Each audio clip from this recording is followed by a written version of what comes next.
এক বোন প্রশ্ন করেছেন যে হুজুর, নামাজে একই রাকাতে সূরা ফাতিহার পরে 3 বার সূরা ইখলাস পড়া যাবে কি না, জানালে বড় কৃতজ্ঞ হব।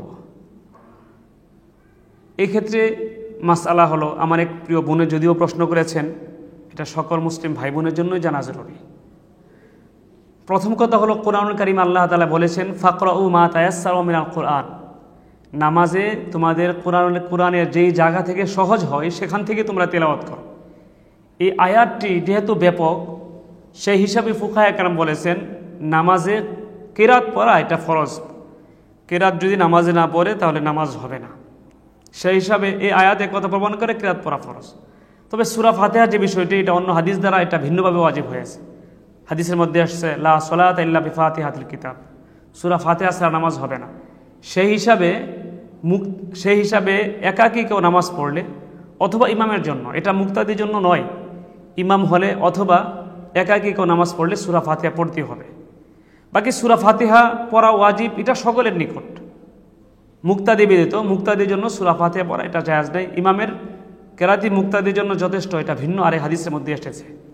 বাকি আমার এখন প্রশ্ন হলো সেই বোনের যে সূরা ইখলাস 3 বার পড়া যাবে কি না সূরা ফাতিহার পরে। এই ক্ষেত্রে মনে রাখতে হবে, সূরা ফাতিহার পরে সূরা ইখলাস 3 বার পড়া যাবে, এটা জায়েজ আছে। তবে শুধুমাত্র সূরা ইখলাস বারবার পড়া, অন্য কোনো সূরা না পড়া, সেটা মাকরুহ হবে। হ্যাঁ, যদি কেউ মুহাব্বত নিয়ে এই সূরাটা বারবার পড়ে তাহলে সওয়াবও হবে। হাদিসের মধ্যে আসছে এক সাহাবী প্রত্যেক রাকাতে সূরা ইখলাস পড়তেন। সাহাবা একরাম বলছে, হুজুর আমাদের ইমাম সাহেব প্রত্যেক রাকাতে সূরা ইখলাস পড়ে। রাসূল জিজ্ঞাসা করলেন, তুমি প্রত্যেক রাকাতে সূরা ইখলাস কেন পড়ো? তিনি বলেছেন, হুজুর আমার পড়তে খুব ভালো লাগে, এই সূরাটার প্রতি আমার অনেক মায়া মুহাব্বত, আমার খুবই ভালো লাগে পড়তে।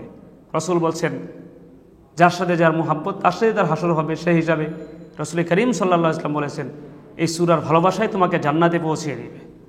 এই হাদিস এই কথা প্রমাণ করে যে সূরা ইখলাস যদি প্রত্যেক রাকাতে পড়া হয় সেটাও জায়েজ আছে। বাকি যদি মুহাব্বত কেউ নিয়ে অর্থের দিকে খেয়াল করে যদি একই রাকাতে 3 বার পড়ে তাহলে সেটা জায়েজ আছে এবং সওয়াবও হবে। তবে এই ক্ষেত্রে মনে রাখতে হবে, এটা মনে করা যাবে না যে 3 বার পড়তে হবে।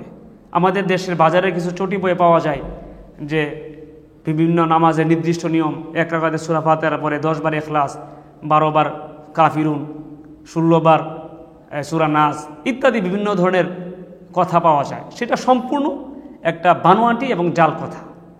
এটা নির্দিষ্ট নিয়ম নাই যে এক রাকাতে সূরা ফাতিহার পরে সূরা ইখলাস 10 বার পড়তে হবে, 20 বার পড়তে হবে, 200 বার পড়তে হবে বা অন্য সূরা পড়তে হবে, এটা কোনো হাদিসের কিতাবে নাই। এটা ভিন্ন জিনিস।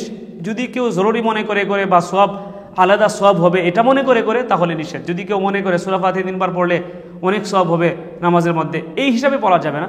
কিন্তু কেউ যদি মুহাব্বত নিয়ে পড়ে যে সূরাটা আমার কাছে ভালো লাগে, তাহলে এই সূরা যদি 3 বার পড়ে তাহলে নামাজ হবে, জায়েজ হবে, এতে কোনো সমস্যা নাই। আল্লাহ তাআলা আমাদের সবাইকে সঠিক বোঝার তৌফিক দান করুন।